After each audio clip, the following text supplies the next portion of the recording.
Hi, I'm Kylie Anne Neal, founder of Kan Culture, and welcome to Kan Talk Kulture. In this podcast, I sit down with some of Australia's most progressive founders and CEOs to explore the heart of their company cultures, what drives them, what they value, and what it's really like to work for the companies they lead.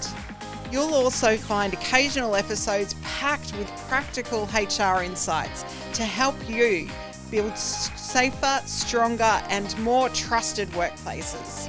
So whether you're a new team member getting to know your workplace, curious about creating remarkable company cultures, or just wanting to know more about implementing HR best practice, you're in the right place. Let's dive in. Hello and welcome to the Kan Talk Kulture podcast.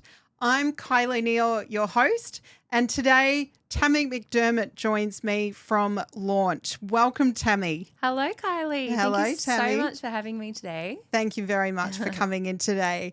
Tammi McDermott is the co-founder and director of LAWNCH, which is a professional services firm. So Tammi has a reputation as a trailblazer in corporate and commercial law. After a successful career in law, she stepped away to build and scale two successful fitness businesses and then came back into law with a really fresh and innovative approach. And that's what brought her to co-founding LAWNCH, which I'm really excited to hear all about today, Tammi. So let's get right into it. We speak about quiet quitting is something that we talk about in the HR world, yes. Quiet luxury, and you really are a quiet disruptor in the industry of law. Tell us about that and tell us what that means for you from a personal branding perspective. A personal branding perspective. Quietly, I am attempting to shift the culture in professional services and predominantly in law as I'm a lawyer. So we do offer R&D tax agent services as well. So LAWNCH is a professional services firm, but I'm a lawyer and yes. The industry from my perspective, is broken. Yes. I have grave concerns for what the profession is going to look like in 10 years' time. Mm-hmm. And so from a personal branding perspective, what does that look like? It looks like 4 years ago, I distinctly remember the moment I was sitting at the Women of the Year Awards for the very first time, and there were people up on stage that were the most awe-inspiring, most impressive women. There was also young women of the year that were in the first years of high school that I looked at and felt like I was just a speck of dust in their shadow. And I went away from that event and really realized that I wasn't happy with my personal brand because I had aligned myself with the profession when I made the decision to step back into it. I had left the profession because it didn't align with me culturally from a values perspective. Right. I had stepped away when I had my first child when I was 30. And when I stepped back in, I was 35 with a second child. And I changed who I was to fit into the profession, which yes. I felt I had to do to go back to law. And I was playing the game, I was doing it, and I felt sick to my stomach almost every day. I was physically ill. My body was responding to the fact that I outwardly thought it was stress, but that awards show and sitting there and reflecting, it made me really realize it wasn't stress. I was in conflict with my value system and who I was as a person. Yes. And I went away, and I always go to nature when I'm looking for introspection. I went away and I sat down at my local creek, which I find is a very spiritual place, and I wrote out what I wanted to be known for. So if people were to describe who I was, what did I want them to say about me? What did I want to be known in market for? And I wrote that list out, and I realized that was the beginning of what I set out to achieve as a personal brand. And it wasn't, I really struggle with using personal brand because I don't like being in the public eye. I don't like having a camera on me, but I've really realized that in order to further the message and the cause that I'm shifting and the cause that I'm pushing through my business and through my work outside of my business in the community, I have to be Yes. present, and I have to have a Yes. face, and I have to do this. I have to do this podcast. I've had to learn to get comfortable with the uncomfortable, and now I'm actually really comfortable with it, and I've been really looking forward to today because I now love it. Amazing. But personal brand is such a personal thing, which is so silly to say. A personal brand is so personal. But I did write down what I wanted that brand to look like without realizing I was creating a personal brand and a persona. Yes. And I then took steps to achieve it. And slowly but surely, I ticked off the items that I needed to achieve to deliver on what that looked like.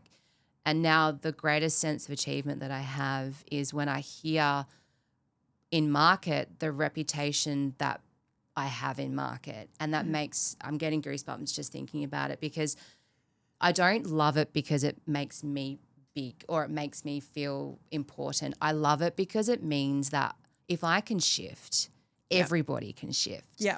And that means that what I'm trying to achieve as a movement in the profession is achievable if people get on board. It's possible. I've done it. I've done it in 4 years. Yep. I've done it in less than 4 years.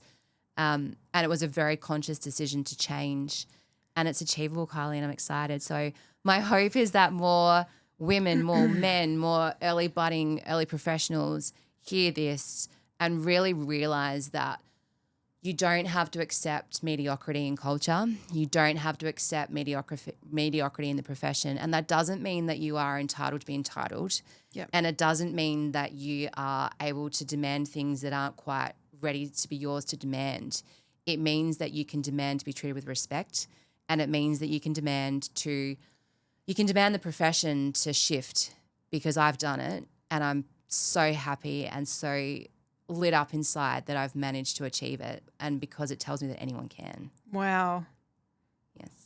That is really powerful, Tammi, and really powerful. You gave me chills as well when you were speaking, because I could hear that struggle in your voice between the ego that is the law industry, that may be stereotyping, but it is the ego. And you said a couple of times, I don't want to be, I don't want the face on camera. It's not about that ego. No. It's purely about being bold and being courageous and being a bold, courageous woman, and really standing in your power of what it really means and how you want to live your life and how you want to share your message. And that is really powerful, Thank you. really powerful. And, I really honor you for being so brave in the world, like being so brave. The legal industry is a big industry. It's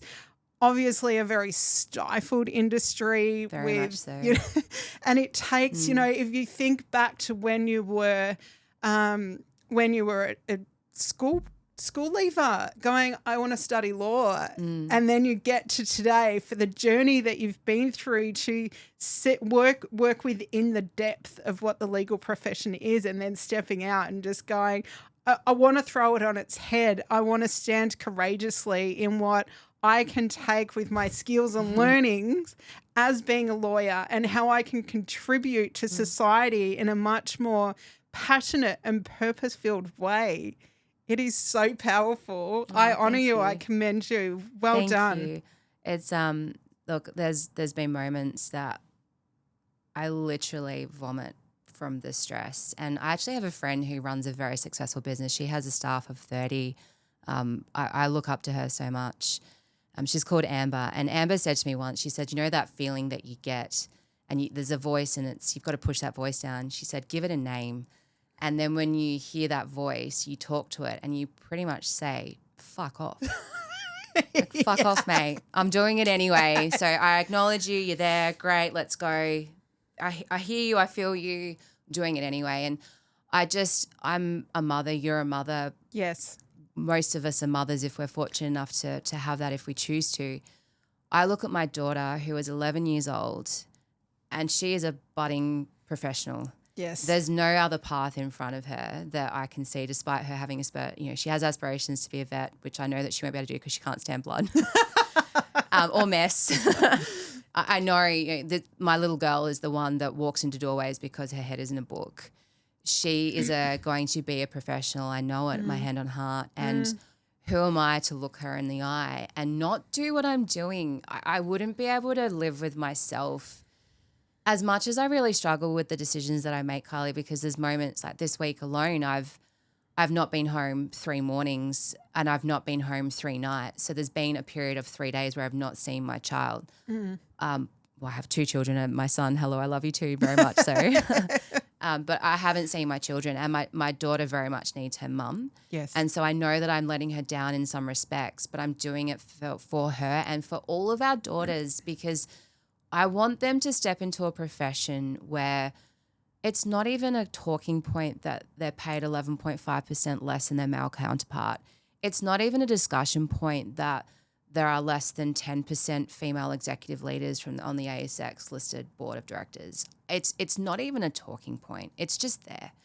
And if we don't quietly disrupt in every single respect, like you do in yours, if we don't shift it within our respective industries with exerting the influence that we have, what legacy are we leaving for our children? Yes. We have to, Kylie, because I stepped into law 20 years ago with stars in my eyes, having been raised to believe that we were all afforded the same equal opportunity. I was fully cognizant of the fact that I had to work really hard to achieve, that I wasn't going to get given to me on a plate. I'd been trained very well by my parents to work hard and to excel, to get something. But what I wasn't expecting was to get smacked in the face with misogyny, to be smacked in the face with a stagnant industry that pockets you and teaches you that you're not worthy. Yep. And it's up to us to say, well, we are. Yes. And I don't accept the vernacular that you're imposing upon me. I don't accept the society lessons that you're imposing upon me. I choose not to and break away from it.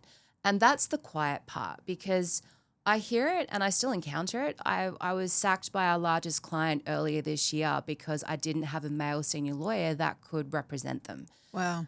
It's still everywhere. And when I say that, people are quite shocked and think, today? Yes, today. It's everywhere. And you would see it in your profession. I see it all the time. Yeah. And all that you can do is acknowledge it, move on, and keep going. Yep. And keep pushing through, and thank the voice for reminding me of why I'm doing what I'm doing, and listen to the body responding to that, sit in it. And that reaction, that physical reaction of your body, it's because you're doing something that's really difficult. Yes. But the difference between ordinary and extraordinary is extra. And we have got to do the extra as leaders in our respective professions. If we don't do the extra, it won't shift. Yes. Yes. Body plays such a big part. The body keeps a score, and you are so true. And we'll do a whole other episode on the body, and how we show up, because it's not just our minds that show up. It is we are full embodied, and we again, to me, it comes back listening to you talk, is that you do fully embrace the purpose, and you've got clear articulation of what you stand for, what you're here for, and you are unapologetically being brave in a world that can work against you, but it's not bravery for you anymore, because you are actually standing in that power. To you, it's just, why wouldn't I? Why wouldn't I be so bold? Because you see your daughter, you see children around you, you see women entrepreneurs, and you see, women that have a lot to contribute, but play small and stay small. Yes. And then you also have the women that get into leadership positions that hold other women down. Yes. So it's 2 parts, and I see both. I see women who are constrained by their belief system, and I see women that are being constrained by their female leaders. And we have to fight through both of those situations in order to get to the position of being able to exert some form of influence. Yes. To shift the profession, to shift professional services, because the model of professional services is broken. And if we don't shift it, what future will our budding professionals have? Yes. We have to shift it. Yes. Yeah. And talk to me about how that shows up. So there's the mindset to shift the industry. Yes. Let's come to your business of launch. Mm-hmm. So how does that show up? How do you actually do law for yourself in your role in the business? How do you do law differently through the lens of launch? The legal component of what I do, the legal component of what our lawyers do, it's probably 10%. There's, in the commercial space, it's the commercial practicality of the situation at hand that is the real value for clients. And the commercial practicality of the situation in place is put through the lens of experience. It's put through the lens of the client's risk profile. Yes. It's put through the lens of what is the outcome that the client is seeking to achieve? What are the options if this doesn't happen? And guiding clients through that process. Amazing. That's what we call advisory. The application of the law is you instruct me to write this particular clause into a contract. We get instructions, we act on those instructions. But what our job as lawyers and advisors, let's talk about the advisory piece, what our job as a legal leader is to explain to clients what the options are in front of them, what the risks are to those options crystallizing, and what the benefits are to those options crystallizing, and then arming the client to make a decision to give you instructions on what path they should take. Yes. That's advisory in a nutshell. Yes. And the important element of advisory is experience.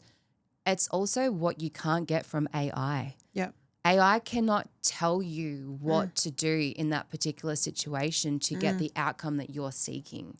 So some transactions and deals, the clients don't, they're happy for it to fall over because they have a plan B.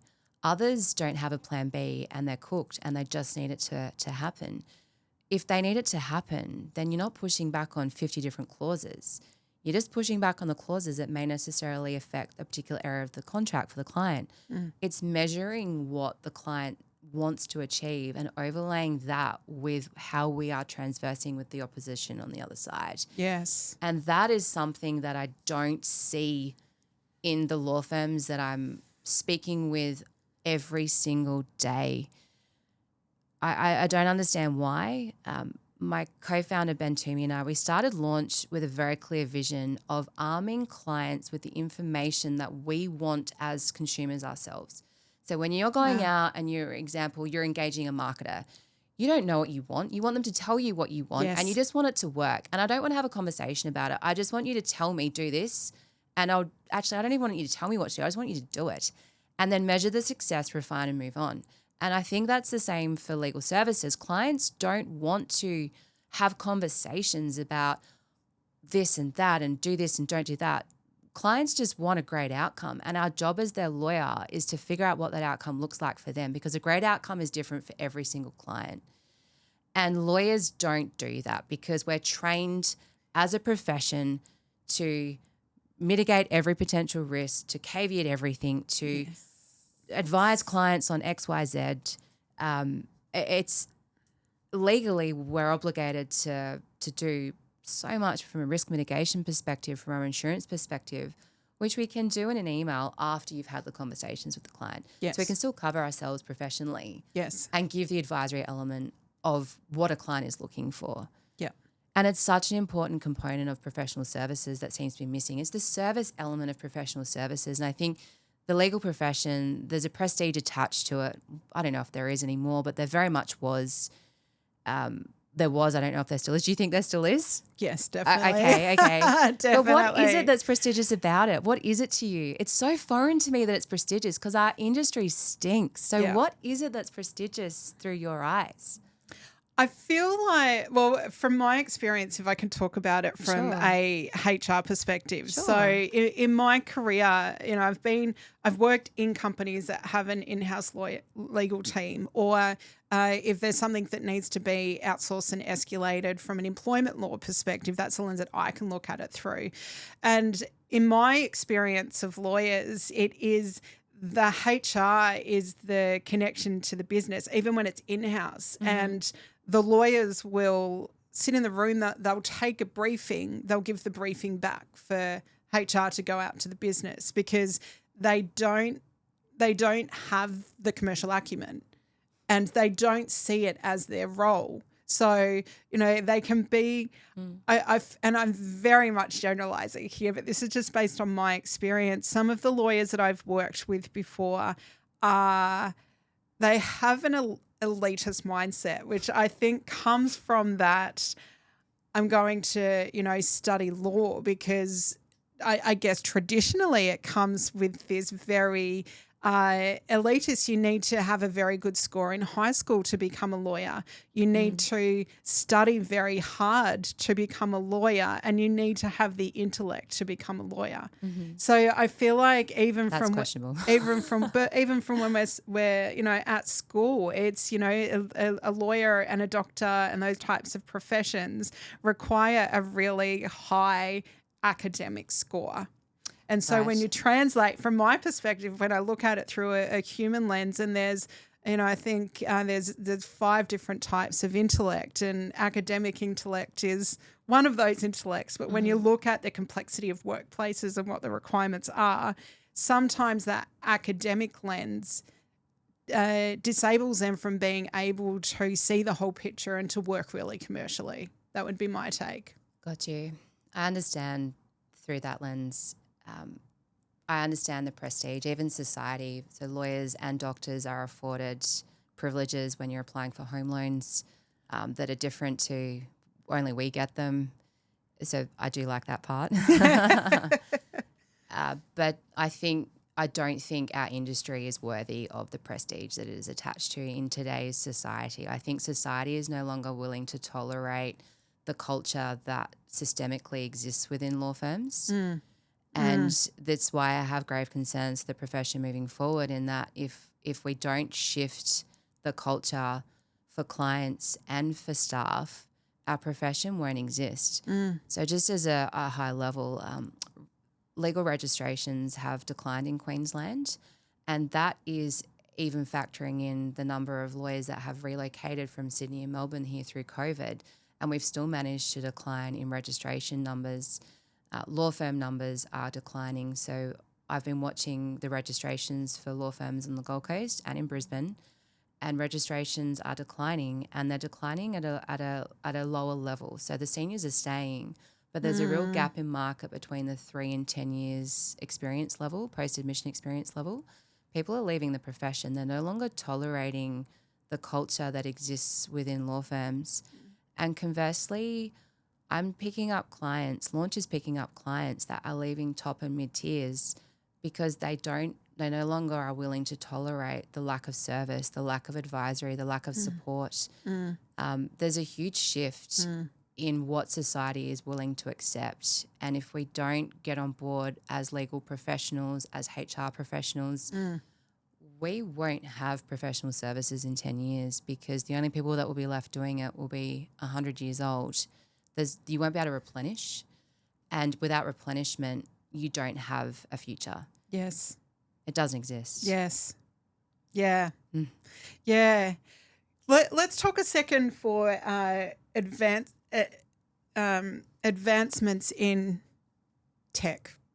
Advancements in technology, because with ChatGPT, and we touched on this earlier, that you can't get a contract out of ChatGPT. But if you think about it, there is that approach, and this is my mindset again coming through, but you have your technologies and you have your traditional services, like, even let's call in, marketing, finance, HR, legal. They're all traditionally been shared services to organizations. All of those shared services need to completely rearrange what they're bringing to the world and what they're offering businesses, because of advancements in technology and because of the way that the demands are changing. 100%. How do you feel Launch? Because I actually think that Launch, the way that your business is, does put you in that future ready standpoint. It does, and I'm sure that you've thought about this and almost, perhaps been in front of the curve by starting this 4 years ago, where you were like, it does need to be different. But if you look at it from technology and the way that it needs to advance, where are you putting your offering to businesses so that it can translate easily for them, for it to be palatable for business owners? How are we translating technology into the provision of services for clients? We use technology to speed up the delivery of services. Yeah. So we have very strict rules as a law firm with the technology that we're able to integrate into our CRM. So full disclaimer, I'm sure that there are phenomenal programs out there that could speed us up further, but we are limited as a requirement of our cybersecurity insurance, our legal professional insurance, as to the programs that we can integrate. But what we do have is we have access to technologies, to systems within Launch that enables us to validate our theories, to validate our thinking expeditiously, to translate that into speed for clients, which in turn results in a reduction in their legal fees because we time cost. So move quickly is one of our values for that very reason. Yes. Because we need to move quickly and with speed, but without dropping the ball and not being factually or legally correct. Yes. And then overlaying the technology for validation as to confirming of thinking with experience. That is how we package up the utilization of technology within Launch. And I have tested every single opportunity to integrate AI that we can into our CRM and system. Not everything in market, only the ones that we are permitted to integrate. And the technology isn't there as a replacement tool. It's not there yet. I'm sure it will be in the future. And when it is, I'll pounce, because the minute it's ready, we'll be fully integrating it into our systems. Yep. But for now, it's not quite there. Yep. I think it's getting better. But because technology relies on the quality of the information that is put into it, it isn't quite there yet. And the top tiers, the mid tiers, the big four, they're all rolling out their own technologies and closing the doors on those. They're not commercializing them. They're using them internally only. Yep. So if what the technology that is available in market has been prepared by, in some of them, lawyers that have 12 months experience using template contracts that they found online, which they've just regurgitated into an online platform that's designed to replace lawyers and law firms and act as your essentially in-house counsel. Yes. So it's not there yet. Yep. And I'm all for adopting technology. I love the ease that it is enabling us to deliver services. I love that. But I'm cognizant as well that it means that sometimes we move a little too quickly and we're a little bit too available because of access to those technologies. Yes. Which has an impact on mental health, which is an entire different conversation. But I'm all for the technology and the integration, but it's got to do so without compromising on quality. Yes. And without compromising on application of experience. And I'm sure, similar to how we approach technology at Kan Culture, is the benefit of it is that it enables more time to be advisory. Yes. It enables more time to have the conversations and the discussions that matter, to pull out from your clients what you actually need to educate them on of whatever their situation is from a legal perspective, and help them have enough of an understanding. So it is that free up of commercial time that I think, for Kan Culture, that's the true benefit of technology for us. And from what I've heard, that's similar for you and your offering. So Given that we are, focusing on culture in these podcasts, so we can hear from you your passion, your purpose, your quiet disruption. Disruption's such one of those corporate words, but let's go with it anyway. It's a bit wanky. But you have that innovative mind. You are bold, you are courageous. How does that translate to a team? How do you enable your company culture to harness their unique qualities but still honour what Launch is all about? The answer is very easily, because the culture, the values that we've set, the culture that we have created is very much wanted. Yes. So it's been Yes. very easy to adopt it within the team. A common sense approach in the application of law, developing commerciality, it's a common sense viewpoint. Anyone who's been a recipient of professional services knows that it's broken, the service element is broken. Yeah. And the lawyers that are coming through and are joining Launch, they've experienced it themselves, or they have parents that have businesses that have experienced it. So they've been trained and taught that law is broken. They're aware of the issues in practice. Yeah. They've all come from other law firms where they're stuck in those archaic practices. They're all coming from that, and they know that they want to shift. They know that it doesn't quite feel right. They've got that yucky feeling in their stomach. So they already have it. And it's just showing them, here it is. And it's like a warm hug is how they describe it, because this is what they've been looking for when they come in. Yes. And the difficulty we have is aligning experienced lawyers, the level of experience that is needed in the development of application of hard skills. Yes. Is very much suffering in the industry off the back of COVID. So a lot of lawyers worked from home, almost solely working from home, which as an early career lawyer has stagnated their learning and has implemented poor hygiene when it comes to drafting clauses, or when it comes to time recording, or when it comes to knowing how to approach a situation. They've not been trained. And so not only are people leaving the profession because of the systemic culture that exists in law firms, but it's also because they don't have the necessary capability to deliver on what they're being asked to deliver, and they intrinsically know it. And so they're feeling terrible about their capability as a lawyer, as well as feeling like their workplace doesn't feel like that hug. Yep. It feels like a punch in the face. Yeah. And so they're leaving. And our solution at Launch is we have hard skills development and we have soft skills development. And hard skills and soft skills are aligned with every position in Launch. We have 10 set positions with 10 set salaries, with a matrix which shows the hard skills needed and the soft skills needed to progress through. Fantastic. That's how we've ensured pay transparency. That's how we ensure equality in the workplace. Everyone can move at their own speed. So, for instance, to go from an associate 3 to a senior associate requires an element of business development, which means going to events. Yes. The lawyers that never want to go to events know that if they want to jump from associate 3 to a senior associate, they're going to have to tackle events and push through that. Yes. Some of them will and some of them won't. And that's their own choice. That's their learning.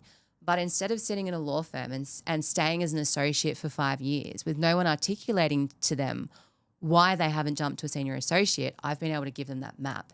Amazing. And so it gives them control, and they're empowered to achieve at their own pace, and they know what the salary is for the position above them. So there's no, is he being paid more than me? Is she being paid more than me? Is there favoritism being bestowed upon that employee? It's just removed all of that. Yeah, fantastic. And it's created an environment where people are just comfortable and they're authentically themselves. Yes. Because they're comfortable with the position that they're in, because they're comfortable with the skills. They look at the position chart and say, well, I can see that I'm not quite there yet, and I'm okay with that. Yeah. So it's created a culture where there's no competition, which is great, because competition squashes collaboration, and collaboration equals great outcomes for clients. And law firms cling on to work for so many different reasons, but the process of doing that is archaic. It results in poor outcomes for clients. It results in great billing, which is what the law firm's focus is. But it doesn't equal good outcomes for clients, and it doesn't improve the learning for the individual lawyers that are working on those matters. Yeah. So we have created a system that mitigates all the concerns that I've just mentioned. Yeah. And so far it's going great. So we're not quite 2 years in. We're 2 years in this month, believe it or not. It's flying. And we could have doubled in size, Kylie, but we haven't because we are limited by the number of resources that we have. Yes. So if you're listening to this podcast and you are a corporate and commercial lawyer or an R&D tax consultant, please reach out because we'd love to meet you. Yeah. We are always looking for new professionals to join our team. Yeah. And I can't wait to see what next year brings for us, the future. I'm very excited. Yeah, amazing. Yes. And it sounds like if there were lawyers that were sitting in the large corporates at the moment, even being able to come to a place where they get to spend their days being authentically themselves, you know, stripping off those corporate barriers, Yes. you know, getting away from the suit and tie and the stifleness of those types of environments and just coming in to work hard, to work at a fast pace, to be energized and to ignite that true sense of purpose, which is not what you would get in a law firm, like just that true sense of heart of what you're showing up to do for your clients every day. It would in itself, you know, money is really emotive, salaries are really emotive and they matter, but there are so many other factors that Launch can provide to new starters and to people within the law profession to view things differently in an avenue that they perhaps don't even know exists. And I am also proud to say that we have benchmarked our salaries against the mid-tiers in Brisbane and Sydney. So we do pay benchmark salaries, but without the billing expectation that you would have if you were in those firms. Amazing. And I'm proud to do that because it means that profitability isn't as great for us as it would be in those top tier firms, but it's for a purpose. Yes. Because I want my team to go home with their families. I want my team to be able to have, go surfing if you don't have children, pick up your kids if you have children. There's that flexibility that comes with joining Launch that is so important to me that the employees have. Yes. Because that equals happiness. It equals them feeling great about coming to work every day because they know that they're not literally tied to their chair leg. Yes. As I was when I was coming up, and even as little as 5 years ago was tied. And so those elements of creating a team have been so important to my business partner and I, because without them, we won't have a profession. And so it's just all we have done is create a firm where we would want to work and that we would want to engage as a consumer. Yes. That's it. Yeah. And it seems so simple. Yeah. But no one else is doing it. Yeah. And we need to do it. Yeah. In every facet of professional services. Yeah. For ourselves to feel better about who we are, for the mental health of our respective professions. Yes. 97% of all lawyers will have a mental health decline at some stage in their career. 97%. Isn't that insane? Insane. Absolutely. And tolerated. Yeah. What? Yeah. Yeah. And all these firms have, psychosocial welfare policies, but also require them to bill 9 hours a day. Billing 9 hours a day equals working 12 hours a day unless you're fixing the clock. Yes. So how do you have a psychosocial welfare policy and in good conscience ask your staff to sit there for 12 hours a day? Why am I getting emails from lawyers on Sundays or at 11 o'clock at night? Prime example, last night, I've got a deal that's going on at the moment. I had an email with a revised term sheet come through at 6:30 last night, a meeting to go through it at 7:30 a.m. today. What, were you expecting me to read it at 4 o'clock this morning? Yeah. It's just that culture is gross. It's disgusting and it makes me feel icky, and we have to shift it. We have to as leaders. Yeah. It just should no longer be tolerated. Yeah. From a HR perspective, I hear contradictions all the time of companies and normally larger corporates offering mental health days and additional leave, but they say, and quite, it's like an honor badge. They're like, we've got these benefits, but it's okay because nobody takes them up. It's disgusting and it's so inauthentic. It's ticking a box without actually taking ownership and responsibility for shifting the culture. Yes. It is not acceptable to expect your staff to work the hours that they're expected to work because of the prestige of the profession. Yeah. It gives me goosebumps. Yeah. It's not acceptable. Yeah. And we wonder why we have a problem with crime with youth. We wonder why we have a problem with families and divorcing. It's because of the culture in workplaces where you're frowned upon if you leave at 5 o'clock to go and pick up your children, or if you leave at 4:30 to go and make an appointment. It blows my mind that we're still placing these rigorous expectations upon our staff just for the badge of honor of working as a lawyer. Yeah. This is why the profession is declining. People are not tolerating it anymore, and rightly so. Yeah. It shouldn't be tolerated. Yeah. But we have to create a world where it is not expected, because otherwise the profession will die. And that is what you are doing at Launch. Well done. Thank you. Well done. Thank you, Kylie. Just something else that I want to bring it back to you. You do quite a few other things community-led outside of Launch. I do. Just quickly talk us through what roles you play in the community. I am on the board of LIVIN, the mental health charity. LIVIN means so much to me. We don't have much longer, and I could talk about this for hours, but I was hospitalised with postnatal depression with my second baby. I planned my suicide. And what that process taught me is that if I can get to that point of a mental health decline, and I'm the most put together, controlled, articulated person, and I got to that point, it shows me that mental health does not discriminate. Yeah. And I'm really open about it, Kylie, because I want everyone to see that it affects everybody. It affects the people that you may not necessarily think that it affects. Yeah. So my commitment to LIVIN is really important to me. What does it look like on a day-to-day basis? It looks like me getting involved with the community events. It looks like me being available to offer strategy. It looks like we support them in a pro bono capacity at Launch as well. And giving back to the mental health community is something that I'm just dead set committed to. My daughter has mental health issues already. She's only 11. Mental health affects so many people. Yeah. Just looking at, we only have a small team at Launch. We only have a team of 7, and 3 of us have had a direct family member commit suicide, 3 out of 7. It's still the leading cause of death in young Australians. Yeah. Isn't that wild? Yeah. If you are under the age of 45, the leading cause of death is suicide. Why? Why is that still happening? Probably because of the circumstances in the workplaces that we've been discussing. So the natural link into LIVIN for me is creating environments where you can have a positive mental health experience and that mental health is discussed openly. Yes. Is how we Launch assist with positive mental health wellbeing experiences. And it translates into something different for everybody. Everyone has different ways at which they nurture their mental health. But my commitment to LIVIN is just so important to me on so many levels. And I'm really proud of the fact that I championed their first charity ball last year. We held our second, which the team facilitated themselves this year. They did amazingly well. They did better than me, and I'm so happy to admit that they did. They raised more money. They got more people there. It was more fun, and we raised $130,000 at our recent ball. Wow. We're looking at doing one in Melbourne next year and branching out and spreading the word further within Australia.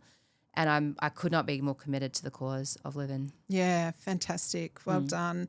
And it just, the way that you talk, that boldness, that curiosity, but also the vulnerability, emotions, there's a whole gamut of emotions that we can experience, and we are very emotional beings that present ourselves in the world. So for you to really honour that part of you makes me feel emotional, but, well done for honouring that part of you, because it's not just about showing up and being in front of the camera for advocacy for something that's important to you, but when something like that has affected you and your family so deeply. And Kylie, I got you. So deeply and so personally, and for you to bounce back and have the resilience and have the honour of yourself as a person is really remarkable. Thank you. Thank you. You're very kind. I have scar tissue, but I'm proud of it. Yep. I wouldn't be me without the experiences that I've had. It cost my family significantly. We lost in the vicinity of 700,000 as a result of what I went through. I was bedbound for 6 months, which meant that my husband couldn't work. Our businesses were impacted. Had to sell our home. I was still dealing with the ramifications from it, but the fire that it's lit inside of me to find the energy to give to LIVIN, to give to the community, to take the coffees. Off the back of this podcast, I will get people reaching out for coffees, because when you are in the depth of a mental health decline, the only thing that got me through was seeing someone else that had been through it and survived, and going, if they can do it, I can do it. Yes. So I will never say no to someone when they reach out and ask for that time from me. And if you need that time, send me a message on LinkedIn. I will happily have a coffee with you, or a virtual coffee. It's so important that we all find the time to do that. And that's my mission, is creating a workplace that is the place that I always wanted to work. It's the place that my co-founder alongside me always wanted to work. It's the place where we wanted to engage if we were looking for legal services, and to give back to the mental health community through my work with LIVIN. I'm so privileged to be in a position to do what I do. And I see it as an obligation to speak about it and to do what I do. I actually don't see it as a choice. I see it as an obligation. I wouldn't be able to look my children in the eye if I didn't do it. I wouldn't be able to look my team in the eye if I didn't do it. Yeah. And I really hope that anyone that's listening to this, or anyone that has something that's burning inside of them that they want to do, and it's their belief system which is holding them back, shed it. It's a choice. Yes. That belief system is a choice. Get rid of it. Shed it. Honestly, it's an overnight decision. You don't need to go through therapy. You don't need to think things through. You don't need to wait for that light bulb moment. It doesn't exist. It's a choice. And you make the decision, you execute the decision, and you just do it.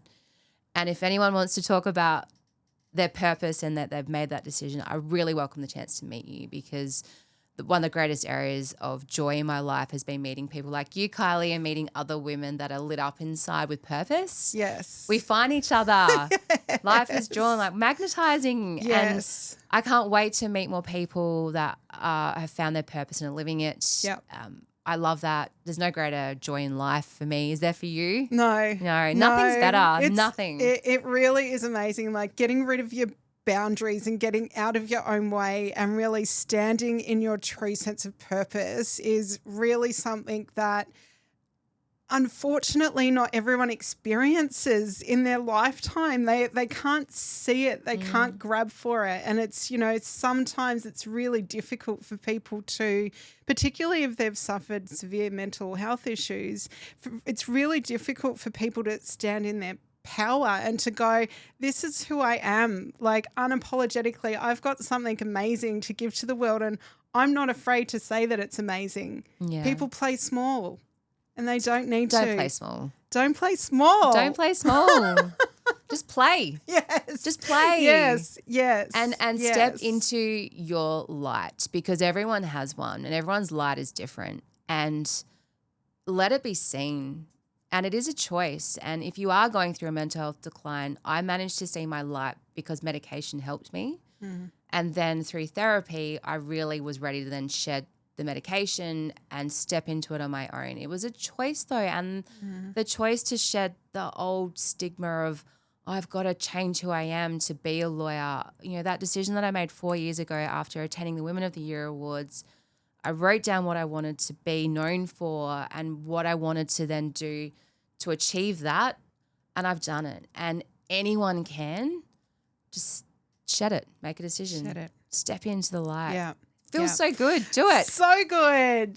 Tammi, thank you very much. I have really enjoyed me. You brought me to tears. Am I the You first? brought me to tears and you brought me to my power all at the same time. Yay. So you really are such a remarkable person, and I am honoured to have you in this space today with me. So thank you very much for joining me. Thank you so much for having me. I really appreciate it. Thank you, Kylie. Yeah, thank you. And to all our listeners, please, share this with somebody if you know of somebody that could benefit from Tammi's messaging, either from a law perspective or from a mental health perspective. She's an absolute force to be reckoned with, and I'm really looking forward to see what the journey of LAWNCH takes over the next few years. Thank you. Thanks for having me, Kylie. Have a great day. Thank you.